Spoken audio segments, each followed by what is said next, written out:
Hej hej! Varmt välkomna till Vinkoll-podden. Vi är lite utspridda i sommaren, jag, Markus och Daniel. Daniel har faktiskt varit nere i Italien och vänt och säkert provat en massa härliga viner. Och jag själv, jag är kvar i Roslagens härliga sommaridyll och har lata, sköna dagar. Så då tänkte vi, vad kan passa bättre än ett riktigt härligt sommaravsnitt från Vinkoll. En liten special helt enkelt. Så här kommer ett avsnitt som vi spelar in i juni i samband med att vi arrangerar en Boekenhoutskloof-provning tillsammans med Marc Kent i Stockholm. Och Marc Kent är ju mannen bakom kända viner som The Chocolate Block och Porseleinberg, som säkert många av er har provat och känner väl till. Och i avsnittet så fick vi också sällskap av portugisiska Rita Marques, som tillsammans med Marc gör vinet Douro i Portugal, men då under namnet Invincible. Och i avsnittet så pratar vi om 30 år av sydafrikanskt vin och gamla vingårdar i Portugal och konst på etiketter på vinflaskor. Och såklart de här vinerna som du kan hitta och via Systembolaget och prova själv. Så glöm inte under sommaren nu att kika in på vinkoll.se, för där hittar du ju alla våra kommande aktiviteter. Eller inte alla, men väldigt många. Vi drar igång redan i augusti och en del saker är utsålda, men det finns platser kvar till nya härliga vinupplevelser. Så med det får vi säga luta er tillbaka. Avsnittet är på engelska eftersom våra gäster inte kände sig så bekväma med svenskan, om man säger så. Men luta dig tillbaks, kanske häll upp någonting gott och häng med till Sydafrika och Portugal, så ses vi snart igen. Jag har mina vänner varmt välkomna till Vinkoll-podden som idag har ett litet annorlunda. Jag har 2 stycken gäster med mig här idag och det är inte vilka som helst. Jag ska introducera dem, men också därför kommer vi att köra det här avsnittet på engelska. So guys, welcome to Vinkoll. I just said in Swedish that we're going to do this in English because your Swedish is probably not as perfect as mine, right? No. So we do it in English, yeah. So for those who don't recognize these lovely people, we have Rita Marques and we have Marc Kent here today. And we have a full range of wine, and the plan is to have a great conversations about their wines. And you guys explain a little bit about your philosophy, your story, the wines, and maybe for the viewers, when and how to drink them. That's the most important thing, right? Yeah, perfect. Yeah, sounds like a good plan. Thanks, Marcus. Thanks for the opportunity. Well, my pleasure, my pleasure. So first of all, we have 2 different parts of the world, actually, right? We're both in South Africa and Portugal. And how come this? Yeah, well, this year I'm celebrating 30 years of winemaking at Boekenhoutskloof. Wow. And a big milestone. But importantly, 5 or 6 years back, I took the big step. I moved to Portugal and started a project together with my partner Rita in the Douro. Mm-hmm. And today, clocking up the air miles, still very much involved and responsible for my day job, Boekenhoutskloof, and its brands that are obviously well known in this market for many, many years. Porcupine Ridge in the early days, Boekenhoutskloof, the Chocolate Block, which has become a global reference for South Africa, Porseleinberg at the top end, and now Cap Maritime. And as mentioned a couple of years ago, I visited Douro and fell in love with the region. For me, I'd always thought the Mosel was the most beautiful wine region in the world. The steep, exactly. And when I visited Douro, I saw Mosel, but I saw this rusticity and this beauty that was quite different it was almost organized chaos as opposed to the perfection in Germany, and decided that I wanted to make wine there. And Rita and I started making wine together in 2017 in Portugal. In 2020, we bought 2 tiny quintas in the Douro, and that was the beginning of Invincible, our new project. And Invincible is also on the Swedish market since a few years, right? Correct. Yeah. Since a couple of years, yeah. And how did you start your wine career? How did you get into wine?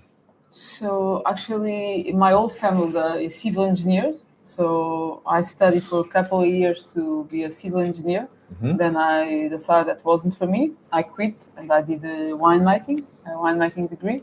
So my family had some vineyards in Douro, Upper Douro. So I did start a project there. It's called Conceito. And then a couple of years ago, I just left that project to do Invincible full time. Cool. And how did you get into wine, Mark? Maybe I didn't. Yeah, completely by accident. I mean, it's well documented. Like many people, it's not deliberate. We all fall into this industry by accident. And as I remind people, we're never going to get rich, but we have a lot of fun staying poor. I was going to be a pilot in the South African Air Force, and was on course. And in the late 80s, with the changing political environment, the ANC was unbanned. The war in Angola had finished. They stopped training pilots. And like many young South Africans at the time, I was waiting tables at a restaurant. And it's there that I fell in love with wine. Well, that's a good story. And I'm sure everyone who's listening have a similar story, how they came across wine, even though you might not be in the business of wine like you guys are. But yeah, as you said, let's have a fun time. That's what it's all about in life, more or less, isn't it? Correct. Yeah. With all the pressures from the no and low lobby and all the rest, I'm encouraged to be back here in Sweden and to see still how many great bottles are being poured and the beautiful bottles on the shelves. And our industry is not in as bad shape as we think. Let's hope you're right. But I think in Sweden, if we start in South Africa, I think, as you said in the beginning, Chocolate Block has an amazing... I said to someone yesterday, even people who don't drink wine know about Chocolate Block, right? Which is like the brand has become, or the label has become a brand on its own almost, right? Correct. And I'm incredibly proud of it. We now just celebrated 20th release of the Chocolate Block last year. And the wine's now sold in 111 markets worldwide. Just yesterday, received the first order for Cameroon. 70 cases of Chocolate Block came to Cameroon. Okay. So it's cool, And what's so unique about the Chocolate Block is that it's people are not necessarily buying into South Africa. They're buying into the brand. It's globally recognized. But Chocolate Block had, I guess, a big importance for South African wine industry because of the 111 markets. It's quite a... Correct. It opens a lot of doors. It's good obviously for us too, but also importantly for brand South Africa. Yeah. I think it's in the 30 years I've been making wine, it's really... It's a good time to be in the South African industry. I mean, forget the economic perils and that, but in terms of profile, South Africa is really for the first time being seen as a consistent, reliable producer of quality wines at a premium level. I mean, if you look at the offers that come in from time to time in your stores here, it's incredible, these brands, the David and Nadia's, the Savage wines, Wolf and Woman. I mean, there's just the top end of South Africa is coming here, and it's so good for our industry that we're not just seen as a producer of 3 liter bag and box. Yeah. No, that's a different story. I agree. But Chocolate Block, a lot of people ask, what about the name Chocolate Block? And I'm sure there's no chocolate in it, but maybe some people... Do you get that question, by the way, that people think it's often chocolate? And sometimes I like to jest with people and I sort of nose the glass and go, dark chocolate, and everybody nods, and 90% cacao, and Valrhona, and everybody's looking at the glass and finding that it's just a name, often as Grenache, one of the varieties in the blend, ages, you get hints of chocolate in the profile, but that's not our intention. It's just a brand. But the name, how did the name come about? The name came from Jeepers. In 2001, I was with a buyer for a big business in the UK called Oddbins. It was a high street retailer, largely fine wine, and that was the time when. Was the time of South Australia, these big Shirazes, bold and bam, and he asked me to do an own label Shiraz for Oddbins in this kind of South Australian style, so big, ripe and rich, and to call it the Chocolate Block. And I said to him, Tony, forget about it, I'm not doing any own label business. And then later that year, I was down in the southern part of the Roussillon into Costa Brava, and was intrigued that a lot of the traditional Syrah Grenache or Syrah Grenache wines, they started to introduce Cabernet to the blend to give the wine some structure. So in 2002, which pretty much like most of Europe, was also quite a poor vintage in South Africa, I conceptualized this wine, Syrah, Grenache, Cabernet, also Cinsault. Cinsault, old vine Cinsault was a missed opportunity in South Africa, and we had an abundance of it. And I loved the fruit, Cinsault's large berries, no tannin, no acidity to speak of, just real fruit, exactly. And then added Viognier, the white variety, for a bit of perfume. I bottled this wine, or blended the wine, hadn't bottled it, and then I didn't have a name for it. And then I remembered this conversation with Tony. And then I phoned Tony and said, hey, Tony, I've got to come and see you. Went to see him. And I said, this is the idea. Could I use the name? And he says, as long as I gave Oddbins exclusivity on the first vintage is what I did. But the first vintage. Yeah, and that was 2003. Okay. We've come a long way. And now Chocolate Block is how many bottles do you make? It's quite a bit these days. Yeah, it's you'll see on the label, the first vintage said 2002 vintage, 15 barrels. Today, around the 4,000 mark. Yeah, 3,741.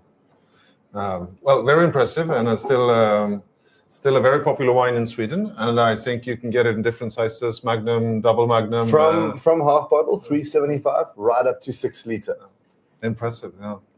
But that's not the only wine you make. So maybe the Boekenhoutskloof, the labels. There are 4 different wines in Sweden, correct? Correct. So a Semillon, 2 Cabernets, Franschhoek and Stellenbosch, and then Syrah.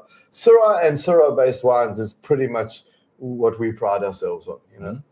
Our business, although our Semillon is now the wine that sells out quickest, the white, along the way, we've introduced our premium Syrah Porseleinberg. But our reputation was really for Syrah and Syrah-based wines. And a lot of people, I would say, recognize the label because of the 7 chairs on the Boekenhoutskloof labels. Yeah. And the Semillon, I would say it's the most popular one.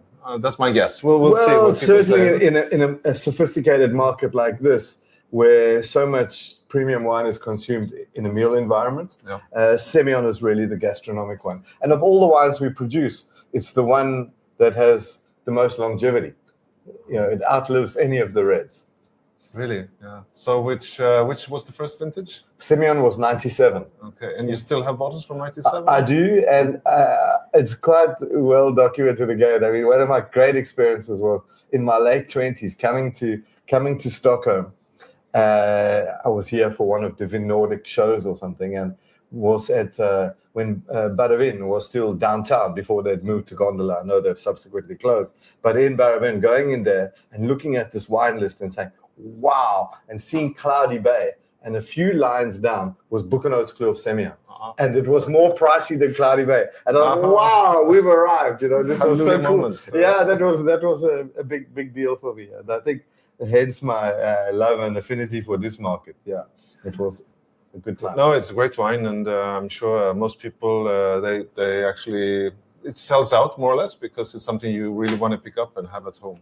And I think I remember you said once having this with a Swedish toast skagen. Toast skagen, yeah, one of my great food memories in just around the corner in Oostermalmshallen at what was it, Melanders Fisk or something. Yeah, Melanders Fisk, exactly. Yeah, and having this combination, cool. Absolutely wonderful. But in Boekenhoutskloof, you also have a new white wine on the market called Goldmine. But is that under the Boekenhoutskloof label, or is it a bit separate? No, it's positioned as the white chocolate block. For many years, with the success of chocolate block, people had asked us that we have a white chocolate block, and I thought that would really dilute what we've created. And we bought a property in about 2014 next to the Mulleneu property, Roundstone in the Swartland, and it had an old block of Chenin, and incubated the idea for many years, and finally we blended a wine, Goldmine, which was Chenin driven. But in fact, Boekenhoutskloof today as a business has 6 properties in 4 different regions, and we thought we would select the best whites from those respective regions. So our Cap Maritime Chardonnay, we've got a small portion in the blend. our Boekenhoutskloof-provning from the 1902 block, a small fraction, from one of our Swartland properties, a bit of Viognier, and then, as I say, it's Shannon driven. And interestingly, we ferment and age them in 4 different vessels. So we use everything from concrete eggs to amphora to barrique to foudre. So you mix everything more or less. Correct. So you get the best of the best. Absolutely. Yeah. I had the pleasure of tasting that yesterday, and it was with great wine as well. So 2 nice white wines on the Swedish market. But then I think for most people, besides chocolate block, or maybe first on the Boekenhoutskloof, you have both Stellenbosch and Swartland, the Cabernet, the Syrah, and the Franschhoek-Semillon. Franschhoek-Semillon. Yeah, and Stellenbosch Cab. Yeah. So you're actually all over the place. Correct. Yeah. The Cabernet, how long have you made that one? The first wine that I made 30 years ago was the Franschhoek Cabernet, 6,000 bottles, and I'm still working with that same vineyard today. So that's the start of all, or everything. That was the starting point. Not the ending point, but if we move up the hill and come to Porseleinberg, which is also a very, I would say, famous wine here in Sweden, but of course less production, so it's more, how should I say, hard to get, and you have to work as a consumer to get the bottles. But Porseleinberg is also a special wine, I would say. It is for us, and after many years realized that we couldn't rely on fruit from other producers. So in 2009, Boekenhoutskloof made 2 acquisitions, Porseleinberg and the historic Helderberg winery in Stellenbosch. Porseleinberg was purely as a source of fruit for the chocolate block in our Boekenhoutskloof Syrah. It wasn't our intention when we bought the property to launch another tier. But we realized this was the home of the Syrah component of the early vintages of Ibn Sadi's famous Columella. Adi was buying grapes from the property, and anyway, I made a little bit of wine from it and realized, we needed that property. It's probably singly the most important source of the top Syrah in South Africa. And then we put this wine together, and yes, it's done very nicely for us. And it's 100% Syrah. 100% Syrah. Yeah. No, it's a beautiful wine, and we had a tasting last night with consumers here in Stockholm, and lots of people were very amazed, of course, by all the wines, but this one stood out to many as the reason for them to come to the tasting. Like, wow! Well, I think we showed the 23 last night. It was our second 100-pointer. Porseleinberg is the only South African wine that has twice achieved 100 points, something we're incredibly proud of. Congratulations! Yeah, amazing. It's done nicely. So that is South Africa, and then you traveled to Portugal, as you said in the beginning, and you're not doing Syrah in Portugal, right? No. It's a different, not just many hours away, but it's a different scenery in Portugal, in Douro Valley. Yeah, so there is Syrah in Portugal, and also there is also some Syrah in Portugal, but in our project Invincible, we focus on the local varieties. And then you have 2 reds in this series, right? So we actually have 3 reds. 3 reds.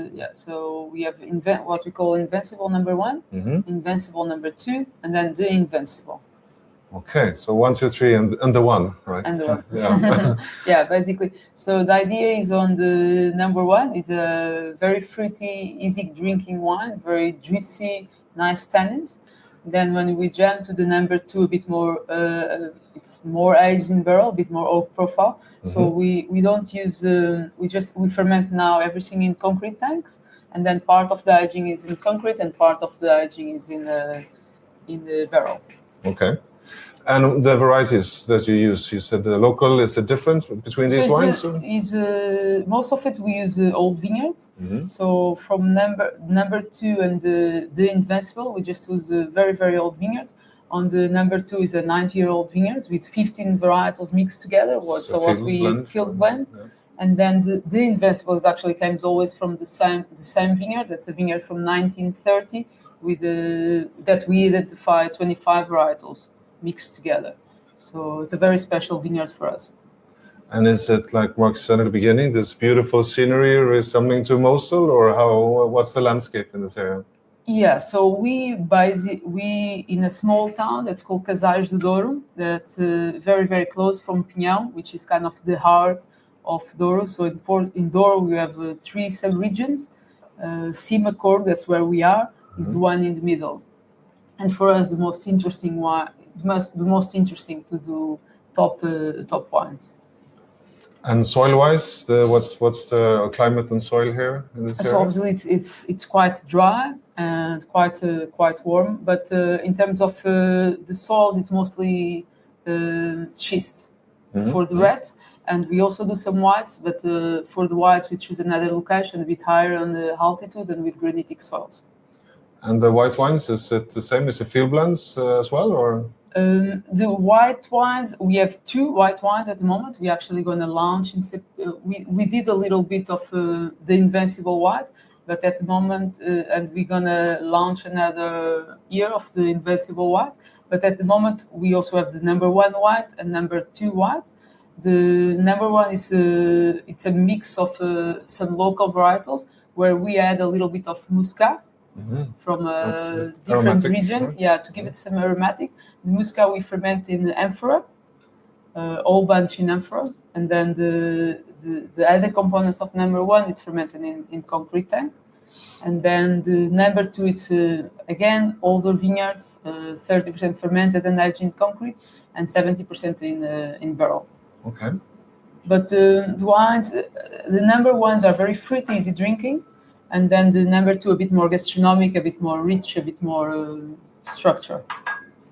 And maybe it's difficult to see here. The labels are quite... tell us about the labels, because it's quite nice story behind, I guess, when I look at the labels. Yeah, and perhaps I can jump in there.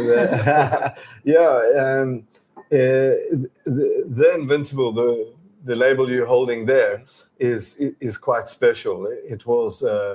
an etching by a very, very famous South African artist by the name of William Kentridge. He's South Africa's most famous living artist. And in fact, he was commissioned to do the 2016 Moutons Rothschild label. William loves wine. He's a great supporter of our industry. And this was actually an etching that he did in the Iberian Peninsula in 2000. So it's a traditional picker that you would see in Spain and Portugal, who was working the slope. Exactly. Slopes. And his specific style for a lot of these print editions is called palimpsest, where he takes an old journal, an old book in this case, and there were 45 of these prints in this edition, and each one is in a different page of Mrs. Beaton's Book of Household Management, the first printed Victorian cookbook. The first one. So he did this etching, and then not specifically for us. It was an edition. When I chatted to him and I told him about the project, I asked if I could use one of the works, and I had 1 or 2 of this edition, and so we're trying to collect them. We so far have bought 6 on various auctions and things. So again, you've got this picker, but on the back, each vintage, we hope to have a different page from the cookbook. And so the first reference was brown gravy. This one, mac and cheese, macaroni and cheese. I mean, isn't that crazy? Victorian England, they're making macaroni and cheese.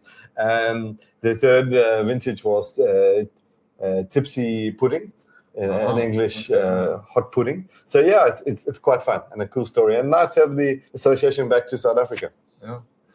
But given the fact that you are in quite far away, I mean, Portugal, South Africa, how involved are you in each other's, let's call it, projects or wines? I live in Portugal. I have since 2020. Rita and I live in Coimbra, which is not, it's Parada. It's different wines, Baga. But our vineyard is 2.25 hours away. But I go to Cape Town nearly monthly. And then we obviously try and spend as much time as we can in the summer, chasing the sun. But I mean, having the vintages 6 months apart is actually quite useful and helpful. Yeah, you keep yourself busy all year round, right? Well, if you want to, they always say if you want a job done, you must give it to a busy guy, right? Yeah. That's a good. I'll borrow that. Actually, that's a good one.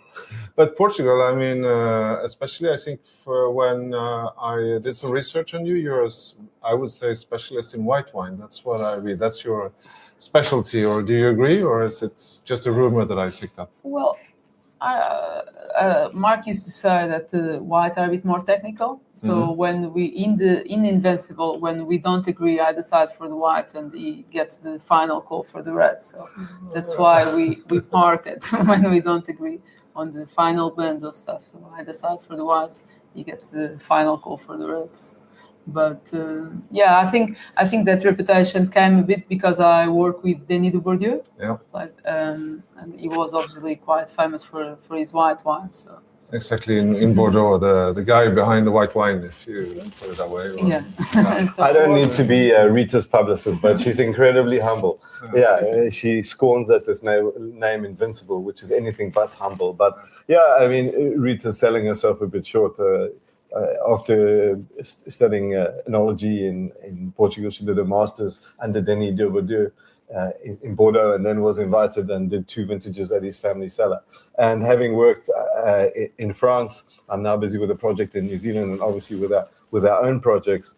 I've never seen somebody work with white wines like Rita does. You know, the absolute detail in the cellar and the commitment to quality, and I think that's manifest in our wines.